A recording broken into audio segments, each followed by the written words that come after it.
객석에 앉아있는 분들의 역할은 무대에 올라온 분 중 두 분 중에서 가장 논리적으로 자신을 변호하고 있다고 생각하는 사람에게 나중에 손을 들어주시면 됩니다.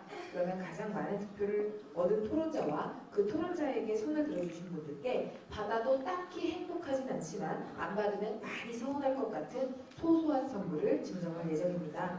손을 들어주신 분들의 표를 제가 정확하게 셀 거니까요. 이따가 선물 받으실 때 거짓말 하시면 안 됩니다. 저는 얼굴만 미녀가 아니라 지능도 아주 아름답기 때문에 지금 손드는 분들 얼굴 다 기억할 겁니다. 이 대본 진짜 이따 두고 보세요.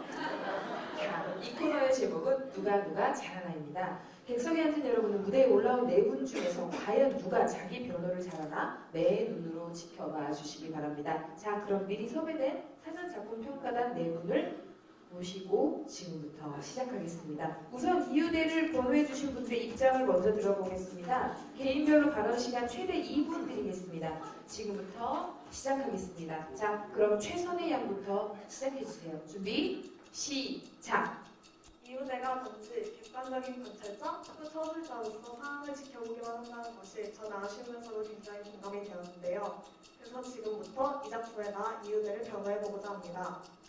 이유대는 임시반장의 일을 수행하다가 제수파의 우두머리인 기토의 눈에 거슬리게 되고 린치를 당하게 됩니다. 그 후로 이유대는 그 시간에 어떤 상황에 직접적으로 나서기보다는 가만히 지켜보는 입장을 고수하게 되죠. 아마 그 누구든지 이유대와 비슷한 상황에 처하며 그와 비슷하게 행동할 것입니다. 우리는 두려움에 약하기 때문입니다. 그것이 외부적인 풍경에서 비롯된 두려움이든 상황이 만들어내는 두려움이든 이유대는 이미 한 차례 기표에 의해 신체적인 풍경을 당했습니다. 나서지 않는 쪽이 신변에 좋을 것이라는 생각이 무의식 중에 트라우마로 자리 잡았을 거라는 생각이 듭니다. 하물며 자신이 두려워하던 존재를 차분하게 짓밟는 보이지 않는 폭력을 눈치챘을 때에는 더욱 나서지 말아야겠다는 생각이 강해졌을 것입니다. 그것이 눈치 빠르고 머리가 좋은 이유대가 상황을 그저 먼발치에서 지켜보기만 한 이유이고 제가 이유대를 변호하는 이유입니다. 네, 감사합니다. 자, 필명의고 정지혜 양의 의견을 들어보도록 하겠습니다. 네, 저는 이유대를 변호하고 싶습니다. 왜냐하면 그는 저와 가장 닮은 인물이라고 생각되기 때문입니다. 사람은 누구든 자신과 닮은 사람을 변호하고 싶어합니다. 이유대는 소설 중에서 가장 중립적인 입장을 취하는 듯하지만 사실은 그 입장도 떠밀려가는 해초에 불과하다고 생각합니다. 물결이 치는 대로 바람이 부는 대로 이리저리 공을 맞게 흘러가기 때문에 가장 공평성 있어 보이지만 사실 누구보다 약합니다.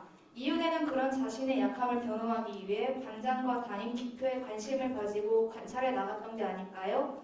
이유대는 그럴 수밖에 없었던 인물이라고 치사하게 말하고 싶진 않습니다. 사실 극 중에서 누구의 변호도 받고 싶지 않았지만 그나마 저와 가장 닮은 인물이기 때문에 이유대를 골랐습니다. 해초처럼 떠밀리는 것도 아닌 척하면서 물결을 만드는 인간도 같은 인간이지만 때로는 그들이 좀 가엽게 느껴집니다. 네, 감사합니다. 자, 여러분, 필명 사례 김지은님의 변론을 한번 들어보도록 하겠습니다. 형우는 반장으로서 최선을 다했습니다. 모두 학교에서 배운 대로 그대로 실천한 교육안의 무정이었습니다. 선생님의 지시에 착실하게 응했고 때로 규칙을 어길지라도 그것은 남자간의 의리였습니다. 결과적으로 이것이 기표를 죄는 일이 되었다 하더라도 과정만큼은 지탄받을 일이 없습니다. 모두가 알량하게 자신의 입장만을 챙기기 급급할 때 그 사이에서 균형을 잡으려 노력한 것은 저뿐입니다. 네, 혹시 어디 뭐 연극 무대를 극단 해인의 이하 무대를 보는 여기 계시는데 나중에 혹시 캐스팅 제안이 들어가지 않을까 싶고요. 자, 마지막으로 필명 간장치킨 강예선님의 이야기를 들어보도록 하겠습니다. 제가 변호하고자 하는 인물은 형우입니다. 형우의 행동을 사회적 폭력으로 칭할 수도 있겠지만 실상을 따져본다면 그것은 폭력이라고 부르기 있을 정도입니다. 폭력과 공포로 자신을 위장하고 있던 신화적 존재인 기표는 분명히 상식적으로 생각해 보았을 때 용서받을 수 없는 악행을 저지르고 있었고 그것을 분명히 자신이 자각하고 있었습니다. 물론 불우한 가정 환경이 그를 그럴 수밖에 없는 인물로 만들 수밖에 없다고 말할 수도 있겠지만 모든 불우한 사람들이 기표 같은 길을 걷는 것도 아니고 형우와 같은 폭력을 일삼는 것도 아니고 가난이 면제부가 될 수는 없다고 생각합니다. 때문에 혐오의 행동은 사회적 수준의 정당 방위로밖에 생각될 수 없다고 생각합니다. 네, 간장치킨다운 발언이었습니다. 역시 반론이 만만치가 않은데요. 조금 더 이야기를 시키면 패널에서 싸울 것 같아서 얼른 여러분들에게 배심원들의 평가를 받아보도록 하겠습니다. 자, 여기서부터 유대의 입장이 더 와닿았다고 생각하시는 분, 잠시 누가 유대고 누가 나눠서 한번 편갈라 서보세요. 네, 오늘 이렇게 커플이 맺어졌네. 오늘 좋은 시간 보내시길 바라겠고요.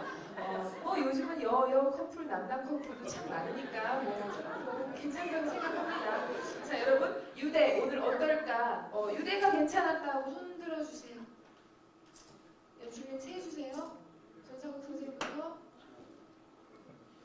저 위에까지 쭉 세주세요. 번쩍 들어주셔야 됩니다. 사진 찍으시는 분이 눈이 안 좋으세요.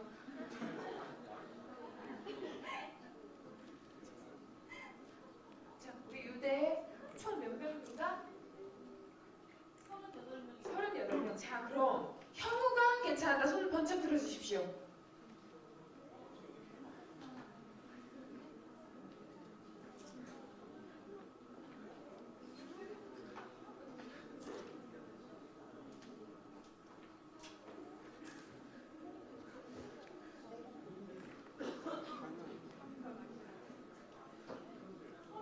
아, 35명 역시 그러면 유대의 입장이 훨씬 더 좋았다고 판단을 하신 모양입니다. 여러분, 우리 유대의 변론을 해준 이 두 친구에게는 열심히 공부하라고 황토 네모 찜질팩과 찜질팩을 선물하는 거예요. 우리 세 표 차이로 아쉽게 진 친구들에게는 오늘 열심히 씻고 심기일전하라고 여행용 비누 세트 선물로 드리겠습니다.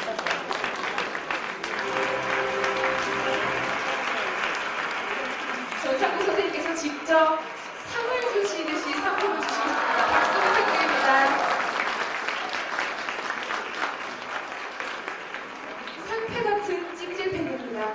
여러분도 평생 감으로 가지고 계시기 바랍니다. 참고로 중국산입니다. 네. 오늘 두 주인공 전상국님과 안강곤님을 다시 무대로 모시고 여러분의 질문을 받는 시간을 가져볼까 합니다. 오늘 우선 강연을 해주신 안강국 선생님과 전상국 선생님 다시 한번 박수 부탁드리겠습니다.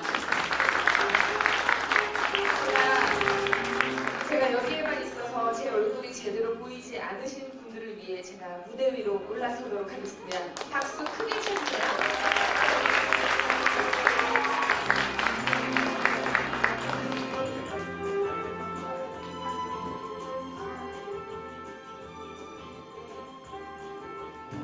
네, 선생님. 안녕하세요. 네, 안녕하세요. 오늘의 두 주인공과 함께 무대에 섰는데요. 안강복 선생님, 제가 우선 질문을 좀 드려보도록 하겠습니다. 선생님께서는 저서도 상당하시고 많은 잡지에 글도 기고하시는 등 왕성한 활동을 하고 계시잖아요. 최근에 어떻게 지내고 계신지 좀 여쭤볼게요. 철학하는 사람들이 되게 그런데요. 예외가 없으려고 노력을 합니다. 그래서 27살 때 모습이 44살 때 모습하고 다르지 않도록 그래서 매일 일정한 시간에 글을 쓰고 강의를 하고 그렇게 살고 있습니다. 가히 한국의 칸트 같은 생활이 그 전신이라고 할 수도 있겠죠? 좋은 칭찬인지 욕인지 모르겠어요. 해석하기 나름입니다. 철학이 다 그런 거 아니겠습니까? 그렇죠? 선생님 군대 시절의 에피소드가 상당하다고 들었습니다. 여러 인터뷰에서도 군대 이야기를 좀 하시고 여기 곧 한국의 늠름한 군인으로서 한 4, 5년 뒤면 대한민국의 총대를 맬 우리 든든한 친구들이 여기에 있을 텐데요. 군대 시절 에피소드 좀 들려주시겠습니까? 근데 좀 와전된 게 있는데요. 예. 저는 방위 출신입니다. 그게 아니라 18개월밖에 근무를 안 하고 집에서 출퇴근했어요. 근데 다만 이제 뭐가 있냐면 여기다 글 쓰는 친구라서 아마 저랑 비슷할 것 같은데 글 쓰는 사람들은 되게 이 활자문곡들이 다 있잖아요. 계속 뭘 읽어야 돼요. 읽어야 되는데 군대에 쓰려면 미치고 활짝 뛰는 게 제가 군대에서 대기하는 기간이 굉장히 많았습니다. 그러니까 집에 갈 수 있는 모질이 아니었기 때문에 있는데요. 활자를 읽을 틈이 없는 거예요. 특히 계급이 낮을 때. 그래서 어떻게 했냐면은 나중에는 이거 굉장히 창피한 얘기인데요.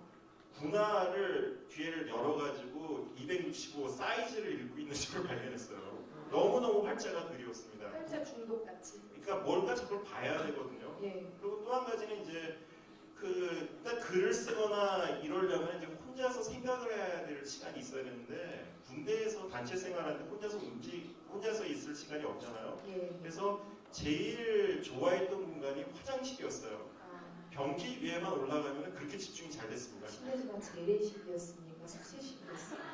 양쪽 다 있었는데요. 오래 써보니까 재래석이 더 좋더라고요. 그래요? 예. 네, 재미가 있었나요?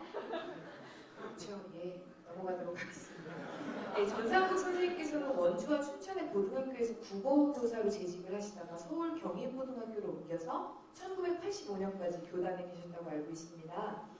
이때의 경험이 우상의 눈물을 집필하시는데 어떤 도움이 되셨나요? 일대 뭐 티프 같은 사건을 겪으셔서 그러한 소설을 쓰실 수 있었던 건가요? 네, 작가는 그 작품의 어떤 모티브라든가 여러 가지 어느 것이 자기 생활과 동떨어지는 데서 얻기 어렵습니다. 자기 생활 속에서 모든 것을 찾게 되는데 그 첫째는 각인된 유년의 기억, 여기 청소년들 보이십니다만 자기 최초의 기억이라고 할 수 있는 그 어떤 각인된 기억, 뭔가 나한테 남겨져서 지워지지 않는 그런 기억을 자기가 삶에서 뭘 할 때 그걸 꼭 이렇게 다시 찾아내는 그런 것이 있습니다. 그래서 나는 작가가 됐을 때 내 작가로서의 모든 걸 찾아내는 것은 각인된 기억, 10살 때 치렀던 6.25 전쟁, 그것이 각인된 것들을 무언가 무당이 이렇게 뛰어서 뭘 풀어내듯이 풀어내지 않으면 안 될 것 같은 그런 각인된 걸 풀어내는 과정에 그 동행이라는 소설이 분다의 아픔이나 상처 또는 그런 치유를 생각하는 그런 이야기를 만들게 되는 그런 계기가 되었고요. 또 나머지 오늘 다룬 우상의 눈물이라든가 뭐 대새끼들의 울음 뭐 등등 어떤 교단을 배경으로 하는 것은 내가 생활했던 교단 18년 그거와 무관하지 않습니다. 하나의 교실에서 학생들과의 만났던 그런 속에서 어떤 그 소스를 얻고 또 그런 것을 모티브 삼아서 작품 만들지 않았는가. 근데 많은 분들이 이제 교단에서 생활을 했기 때문에 우상의 눈물 같은 경우는 실제 어떤 있었던 얘기, 뭐 모델이 있지 않느냐, 실제 있지 않느냐 그러면 그런 얘기를 합니다만 꼭 그 유년의 기억을 소설로 다시 만들어 쓴다고 해서 또 생활 속에서 교단 체험을 쓴다고 해서 그것을 그대로 이야기를 쓰는 경우는 거의 없다고 생각됩니다. 거의 작가의 100% 상상력에 의해서 만들어지는 것이죠. 어떤 개연성이죠. 이 교실에서 사회의 축도인 이 교실 속에서 일어난 얘기를 사회적인 어떤 문제와 이렇게 연관시켜 생각하는 뭐 그런 상상하기의 즐거움이 작품으로 되지 않았는가. 그런 면에서 제 두 부류의 그 소설들을 이루는 것은 그런 유년의 기억들과 또 생활 속에서 얻은 그런 것들이 작품을 만들어낸 것이 아닌가 이렇게 생각합니다. 네, 선생님, 우상의 눈물 같은 경우에는 1980년에 발표된 소설입니다. 네. 지금으로부터 무려 34년 전에 발표된 소설인데요. 그런데 지금의 이 학생들이 이 소설의 내용에 충분히 공감을 할 수 있는 것은 여전히 학원 폭력의 문제가 우리 주변에 존재하고 있기 때문이 아닌가 생각이 드는데요.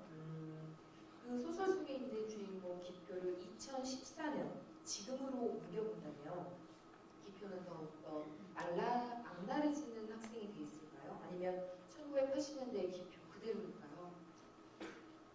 네, 내가 어렸을 때 학교를 다닐 때 기표 나이쯤 됐을 때도 학교의 폭력, 청소년들의 폭력은 똑같이 있었습니다. 그리고 지금도 있고 앞으로 똑같을 겁니다. 그런 그 폭력에는 가해와 피해의 이게 그 악순환 고리가 있습니다. 보는 관점이죠. 결국 어느 순간에 가해자가 됐다, 어느 순간에 피해자가 될 수 있는 거거든요. 보는 관점에 따라서. 그럴 때 저는 그 가해자로서의 기표를 바라보는 관점이 아니고 피해자로서의 어떤 관점, 이렇게 소수로서의 어떤 기표에 대한 관심을 가졌기 때문에 그러한 기표는 오늘도 우리 주변에 달라진 모습을 가지고 있지 않고 기표처럼 좌절하고 있고, 아까 안 선생님이 말씀하신 것처럼 그런 걸로부터 자유를 찾아서 새로운 어떤 2등 시민이 아닌, 떨어진 것이 아닌 새로운 어떤 영웅으로 탄생할 수 있을 꿈꾸는, 또 그렇게 꿈을 이루는 그런 기표들이 우리 주변에 많다고 생각합니다. 과거와 지금 달라진 것은 없다고 생각합니다. 문제는 그 기표가 사는 자연적인 혹은 사회적인 환경, 작가는 그런 자기가 만든 캐릭터가 그런 환경에 어떻게 대응해 나가는가 하는 그것이 그런 보고서가 소설이 될 것이고, 반대로 어떠한 캐릭터가 그런 상황을 어떻게 만들어가는가 하는 것을 우리가 생각할 때 그것이 소설이라고 볼 때 기표라는 인물은 그 두 가지 다에 해당한다고 생각됩니다. 자기가 상황에 당하는 까지만은 또 상황을 자기가 개척해 나가는 그런 인물로 소설을 만들었다고 생각합니다. 네, 방금의 답변이 앞서 사전 작품 평가단이 왜 기표를 피해자라는 느낌이 들도록 이야기를 전개하신지가 궁금해요 라는 질문에 어느 정도 답이 되지 않았나 생각을 합니다. 이번에는 선생님들 두 분 모두에게 제가 질문을 좀 드려볼게요. 안강복 선생님, 우리 사회에 절대 악 혹은 절대 선이 과연 존재하는 걸까요? 그게 이래요. 절대 빈곤이 존재하냐는 거하고 똑같다고 보거든요. 그러니까 뭐냐면 절대 악은 있고 해결 가능합니다. 그렇군요. 누가 봐도 악한 건 악한 거예요. 그런데 이해할 수 있는 악이 어려운 거거든요. 빈곤도 절대 빈곤은 해결할 수 있지만 상대 빈곤은 해결할 수 있는 방법이 없어요. 끊임없이 비교가 되잖아요. 그런데 지금 그 작가님께서 질문하셨던 걸 참 이렇게 답변드리고 싶은데, 절대 악을 해결할 수 있을 정도로 대한민국 사회는 강해졌지만 상대적 악을 하기 위해서는 악이 무엇인지에 대한 반성이 있어야 되는데, 우리 사회는 아직 상대적인 악의 개념에 대해서 충분히 숙고하지 못했다. 이렇게 답변드리고 있습니다. 그 답변을 조금 더 많은 사람들이 숙지할 수 있었으면 좋겠습니다. 고맙습니다. 예, 전상국 선생님, 똑같은 질문인데요. 절대 악 혹은 절대 선이 존재하는 걸까요? 네, 그 절대악, 절대선을 우리가 생각하기 전에 안 선생님께서 그 문제를 말씀하셨기 때문에 저는 절대악, 절대선을 가르는 표현은 전혀 아닙니다. 그렇기 때문에 제가 한 가지 이 기회에 말씀드리고 싶은 것은 제가 그 우상의 눈물을 발상하고 그것을 이제 소설로 형성화할 때 그때 제 생각은 사회적인 악이죠. 우리가 악이라고 하는 거에 대해서 좀 생각을 많이 해봤습니다. 저는 두 가지 악의 계열을 생각했습니다. 그때 작가로서 제가 관심을 많이 가졌던 것은 우리가 대충 보기에 싫어하는 악들, 예를 들면 사이코적인, 우리 주변에 얼마나 사이코가 많습니까? 남을 괴롭히고 하는 그런 사이코가 있는가 하면 사이코가 아닌데 사이코보다 우리가 사이코가 아닌데 불구하고 사이코보다 더 무서운 악이 있는데도 우리가 모르고 사는 거죠. 예를 들면 그래서 나는 사이코들의 그 악을 뭐라고 하냐면 실패한 악이라고 생각했거든. 실패한 악. 그것은 악은 악인데 악으로서의 자기 악을 제대로 행사 못한 실패한 악이 되는 것이고, 그 다음에 그 당시에 내가 그 80년 초에 70년 말에 그 소설을 구상했을 때 사회적인 환경을 생각할 때 그때 내가 마음을 굉장히 불편하게 했던 그런 부류들이 이제 정치가가 없었으니까 정치꾼들만 있었으니까요. 그때만 해도 그들에 대한 좀 안 좋은 마음이 있었거든요. 그럴 때 그분들을 나는 뭐라고 했냐면 정치가들을, 특히 국회에 있는 그분들을 성공한 악이라고 그랬거든요. 그럼 사이코를 실패한 악이고 성공한 악. 그럼 우리가 사회적인 관점에서 볼 때 그분들을 어떻게 악으로 얘기할 수 있습니까? 내 마음속에는 작가로 악으로 보고 또 그렇지 않은 어떤 지표 같은 그런 나는 그쪽에 더 관심을 갖는 그것이 또 한 작가의 눈이 아니었는가 이렇게 생각합니다. 선생님 제가 더 덧붙여 질문을 드리자면요. 선생님께서는 우상의 눈물을 비롯해서 아베의 가족이나 다른 여타 작품에서 사회적인 어떤 메시지를 전달하는 소설 많이 쓰셨어요. 여기 앞에 그 팀 청소년 미래의 우리 문장가들이 이렇게 나와 있는데요. 이들이 가져야 할 사회적인 시선, 그러니까 작가가 가져야 할 사회적인 시선을 어떻게 견지해야 하는지 좀 한 말씀 부탁드릴까요? 네, 작가로서의 시선이라면 결국 깨어 있어야 되겠죠.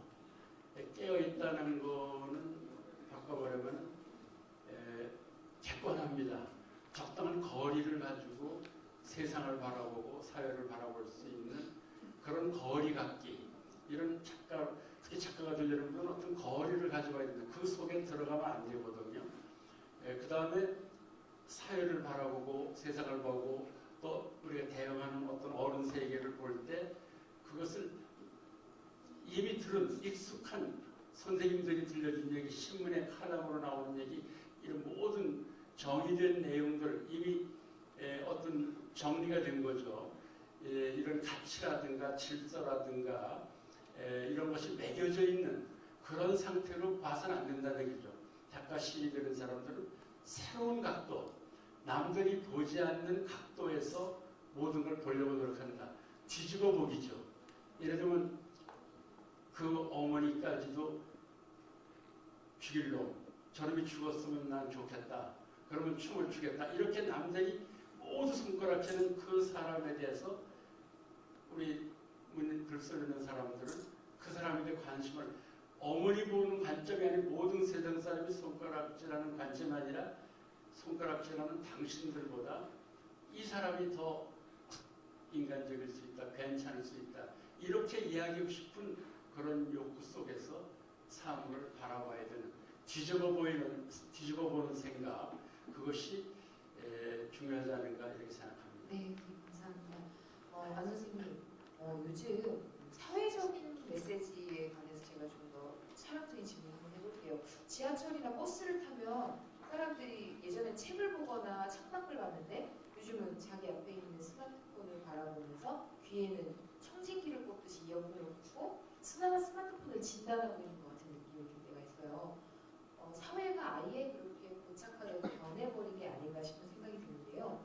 이러한 상황에서 철학이라는 어떤 어떤 메시지가 해야 하는 역할에 대해서 좀 말씀을 해주시겠습니까? 그 심리학 실험 중에 G스팟이라는 게 있습니다. 그게 뭐냐면요.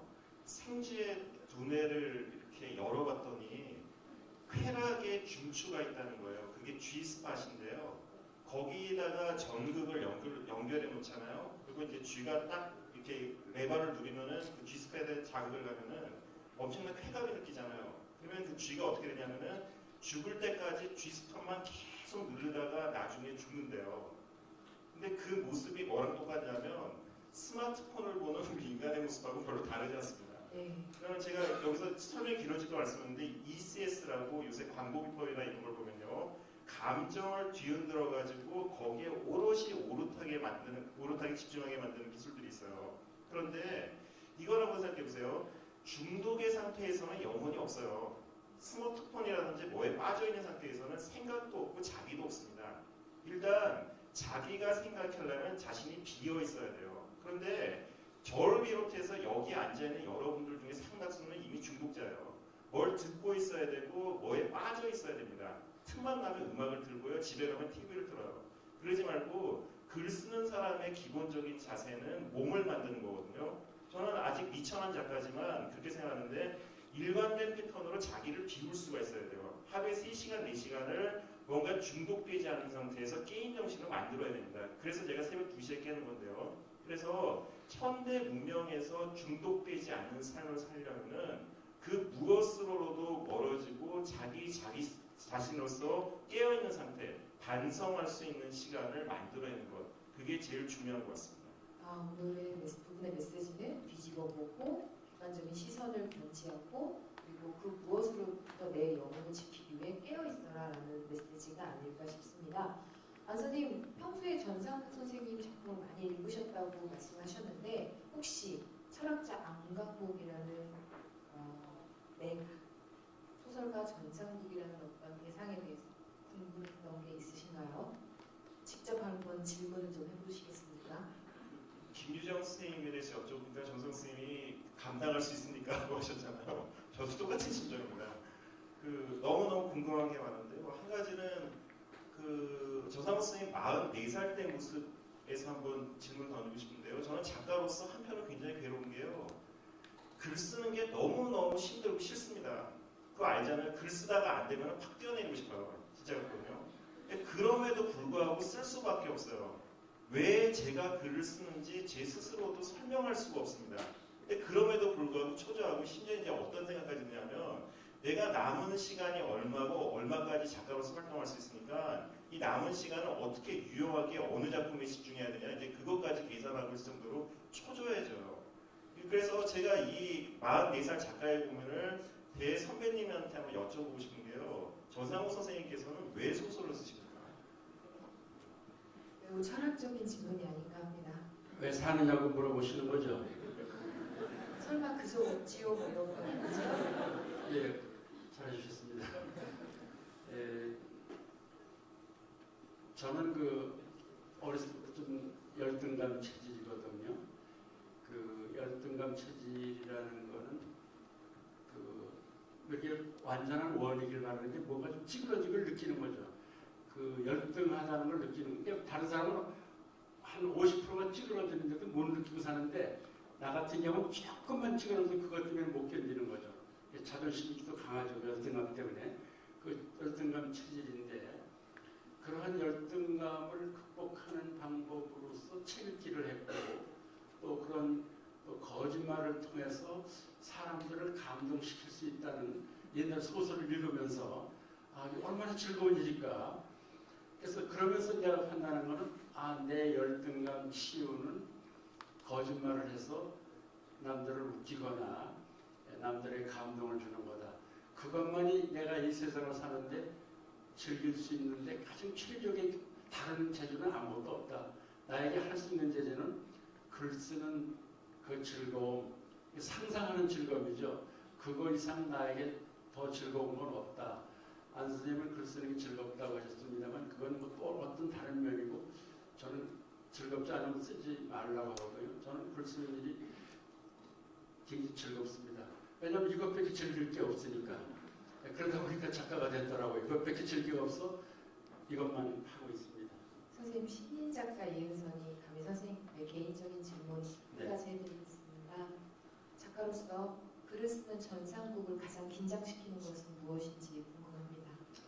네, 그 답변에 앞서서 아까 사전 평가자인가요? 예. 5명이 예. 오늘 나온 전상국이라는 사람은 어떤 사람인가 해서 작품을 읽고 예. 거기에 인상을 얘기했었잖아요. 난 예. 얼떨결에 그거 다 옳습니다 그러는데 대답하고 나니까 덜컥하더라고요. 전부 좋은 말만 했거든요. 뭐 분석을 잘하고 뭐 이렇게 했는데 사실 지금 가만히 생각해보면 내가 그런가 그랬더니 30% 부족하더라고요 모두. 네, 그분들한테 내가 사과한다는 거 빨리 사과하고 넘어가야지. 지가 뭘 잘했다고 전 옳다고 했는가.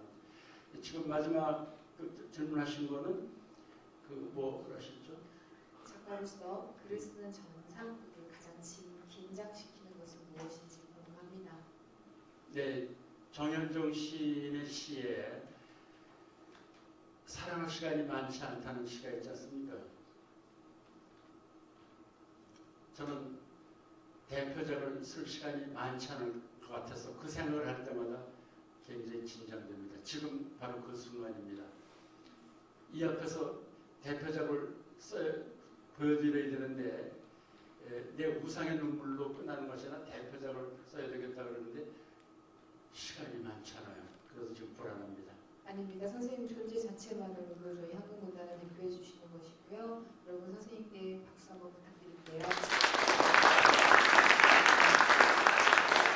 이렇게 저희가 챙기면서 저희 작가들에게 더 많은 가르침을 주시고요.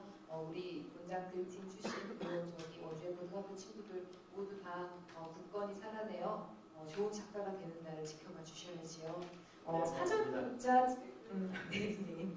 네이버 카페에 올라온 질문을 제가 지금 몇 개 드려볼게요 선생님.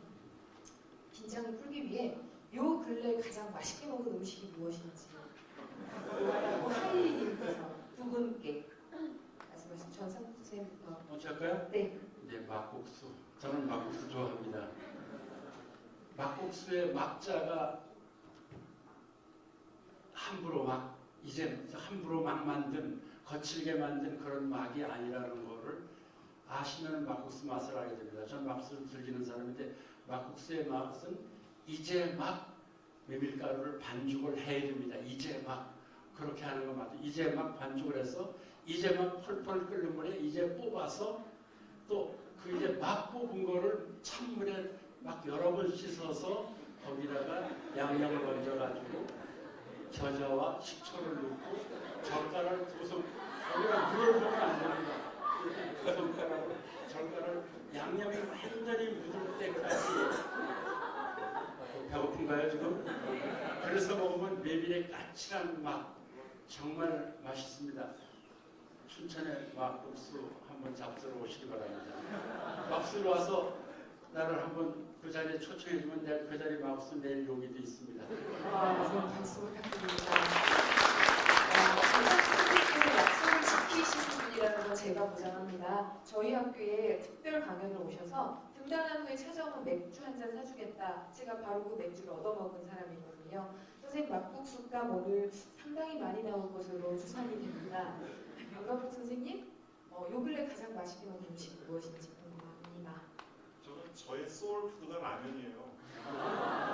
마감 딱 끝나고요. 제가 한 달에 한 10꼭지 정도의 글을 쓰는데 마감 끝나고 나서 원고 송고 딱 하고 끓여 먹는 컵라면 맛은요. 천상의 맛입니다. 저 같은 자취생은 라면이 소울푸드가 아니라 구호 식품입니다. 자, 전상 선생님, 우리 시대 기표처럼 여전히 두려움에 떨면서 혼자로 내몰리지 않기 위한 어떤 사람들을 위해서 우리 시대의 기표들을 위한 방법은 어떤 방법이 있을까요? 네, 기표를 위한 방법이라면 우리가 우선 편가르기, 어떤 가치 기준에 너무 매여서 이미 주어진 질서라든가 가치라든가 이런 거에 의해서 거기 고정되어 있는 게 선입견이죠. 선입견에 의해서 우리 주변의 사람들을 보지 말라는 것. 그 선입견에 눈을 거뒀을 때 기표는 편해집니다. 기표가 놓였다는 건 어떤 선입견, 거기가 아니겠습니까? 그 철학적인 용어에도 우상을 우리가 하나의 잘못 생각하는, 오독하는, 잘못 생각하는 거를 선입견에 의해서 잘못 생각하는 우상이라고도 하거든요. 그래서 우리가 주변에 그런 지표들을 우리가 좀 살펴봐야 되지 않을까. 애정을 가지고 살펴야 되지 않을까. 임권택 감독이 그 우상의 눈물을 영화로 만들 때 모든 원작을 그대로 모든 내용을 하겠다. 그러나 단 하나, 결말을, 작가 문학작품은 결말이 좋은 문학작품은 독자의 몫을 나기 때문에 삼각형 정점에서 소설이 끝나지 않습니까? 드라마 같은 거는 기승전결해가지고 이 부분은 전부 끝나지만 모든 좋은 시, 좋은 문학작품은 삼각형 정점에서 끝나고 이 부분은 독자가 채우는 부분 아니겠습니까? 그럴 때 임권택 감독이 영화가 됐을 때 그것은 대중성을 갖는다. 그럼 지표가 어떻게 됐을까? 무서워 살 수가 없다고 하고 집을 나간 지표가 어떻게 됐을까 하는 그 영화 관객들에게 시사해주는 게 있어야 될 것인가. 그걸 양보해달라고 해서 그때 양보했는데 그때 그 지표가 또 여자친구가 소설이 안 나오지 않습니까? 여자친구 한 번만 나오게 해달라.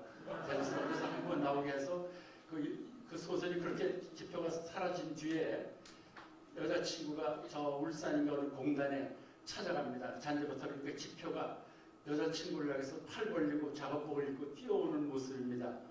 영웅이죠. 저는 그러한 지표를 기다리고 있습니다. 네, 선생님 감사합니다. 다음 코너로 넘어가기 전에 두 분께 마지막으로 공통 질문 하나만 더 드리겠습니다. 선생님들이 생각하시는 가장 인간적인 인간상은 무엇인지 궁금합니다. 안 선생님 좀 부탁드릴게요. 그 따뜻한 사람, 세상에 이해 못할 사람은 없거든요. 그래서 그 상대방 입장에서 최대한 그 사람의 영혼을 느껴보려고 하는 사람, 그 사람이 제일 아름답고 바람직한 사람인 것 같습니다. 네, 전상우 선생님. 예, 바람직한 인간상은 참 어려운데요.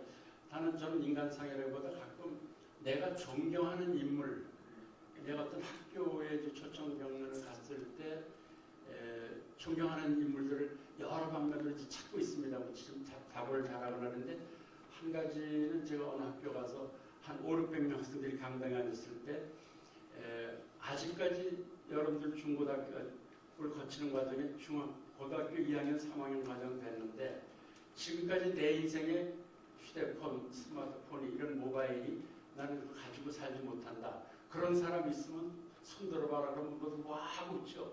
말도 안 되는 거죠. 서울 법관에 가서 고등학생들한테 스마트폰이 없는 사람도 손 들어보라면 나는 그거를 참고서 조용히 손 들어보라고 이걸 조금 있다가 한 사람이 손 이렇게 듭니다. 요만큼 듭니다. 저 한 사람이 뭐 아이들이 뭐 열광하죠. 저런 애가 있던 아이들이 알게 되죠. 또 손 듭니다. 한 4명은 3명 정도는 반드시 듭니다. 그 아이들을 앞에 나오게 합니다.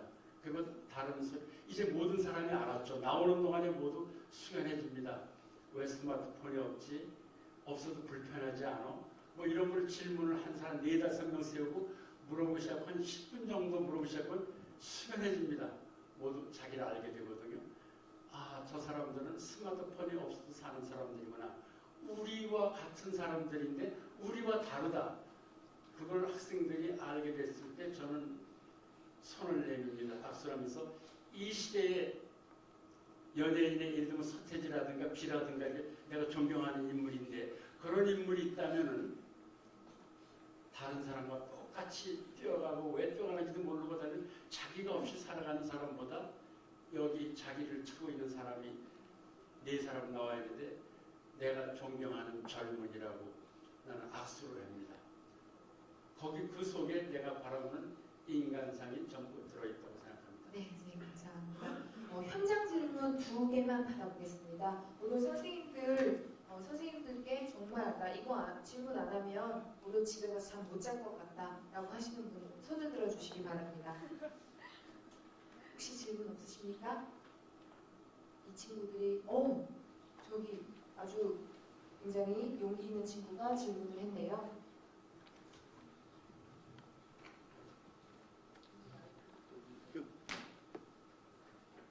네, 어디서 오신 누구십니까?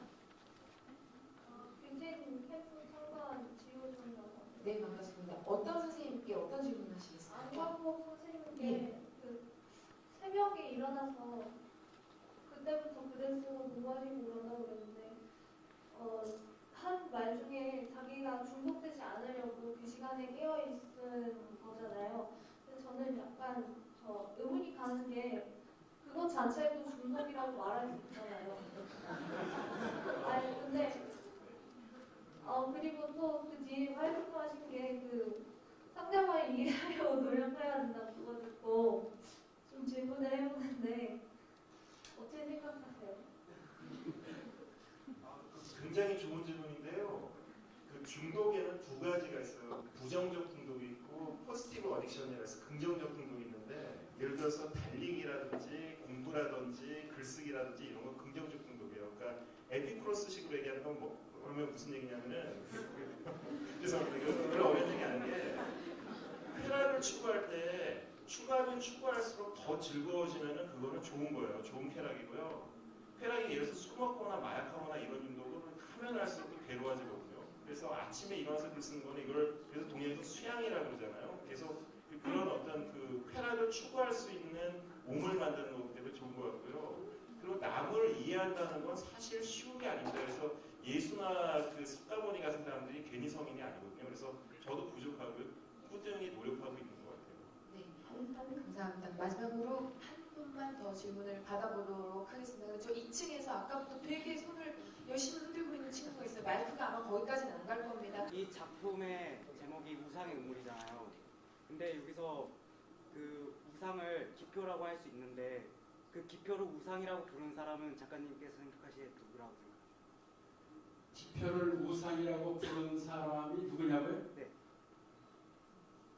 아, 그거 참 대단한 소설의 눈물이라고 그러는데 기표를 우상이라고 하는 사람은 그 소설 속에서는 아무도 없죠. 예. 작가겠죠. 네, 감사합니다. 이 코너의 제목은 5초면 충분할 걸 Yes or No입니다. 당신의 선택은입니다. 제목만 들어도 어떤 코너인지 감이 오시지요? 지금부터 제가 하는 말에 짧게 예 혹은 아니오로 아무리 늦어도 5초 안에 대답해 주시면 되겠습니다. 자, 첫 번째, 기표? 우습다. 나 왕년의 기표 정도는 우스울 만큼 한 주먹 했다. 하나, 둘, 셋. 자, 두 번째, 형우도 우습다. 나 학창 시절에 반장, 부반장 지겨울 만큼 많이 했다. 하나, 둘, 셋. 자, 세 번째, 사실 나는 이유대랑 가장 가깝다. 나는 불의를 보면 꾹 많이 참았다. 하나, 둘, 셋. 3. 나 솔직히 학창 시절에 여자들한테 한 인기 했다고 생각했다. 하나, 둘, 셋. 번째, 그러므로 내가 평생 짝사랑한 횟수보다 당한 횟수가 더 많다. 하나, 둘, 셋. 6. 지금보다 10대 시절로 나 돌아갈래. 하나, 둘, 셋. 7.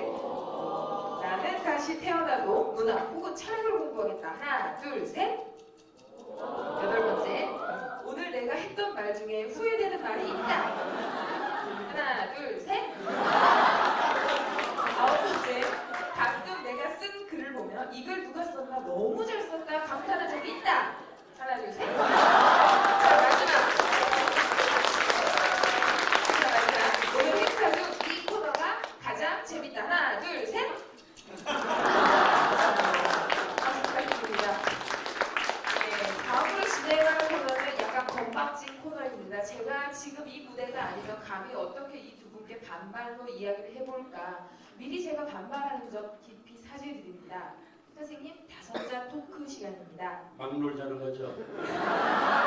제가 짠 게 아니라 대본이 그렇게 예수님 5잔 씩씩 토크고요. 5자로 여쭤보면 5자로 답하셔야 됩니다. 지금부터 전상국 선생님께 먼저 질문하겠습니다.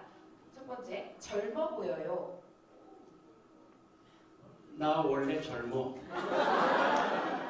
두 번째, 요즘 빠진 것. 내 머리카락. 세 번째, 다음 책은 뭐?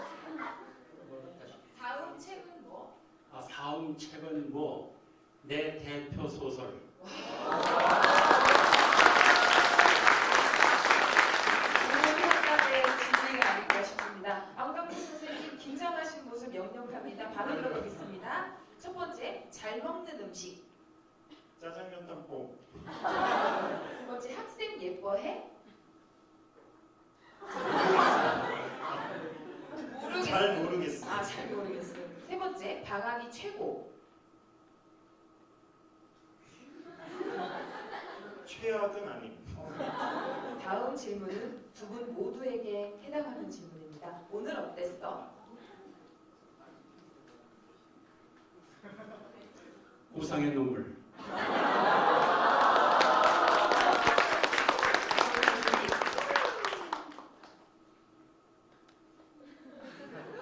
정상국 만세.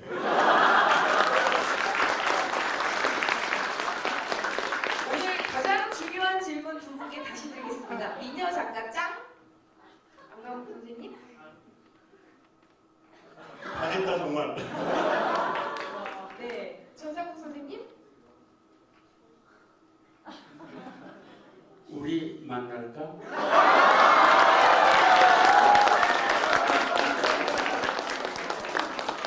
그럼 작품을 통해서 만나자는. 네, 선생님 감사드립니다. 다소 짓궂을 수 있는 코너였는데 정말 훌륭하게 소화해 주신 두 분께 다시 한번 박수 부탁드립니다. 감사합니다. 네.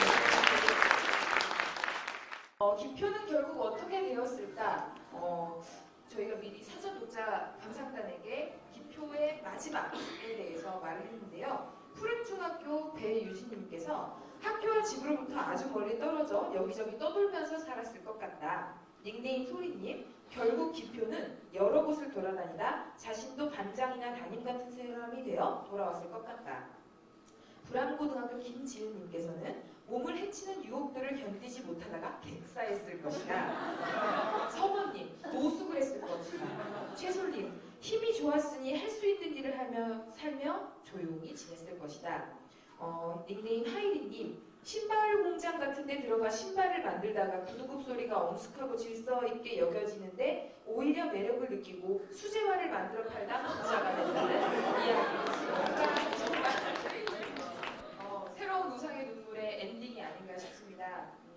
여러분 자신만의 우상의 눈물, 기표의 결말을 가지고 오늘 밤 생각하는 시간이 됐으면 좋겠고요. 오늘 밤은 여기서 공연이 가면이 끝이 나지만 밤이 끝난 밤은 아직 길지요. 원주 토지문학관의 첫 밤 그리고 이 긴 겨울밤을 여러분이 오늘 어떻게 불태우는지 제가 잠 안 자고 똑바로 지켜보겠습니다. 여러분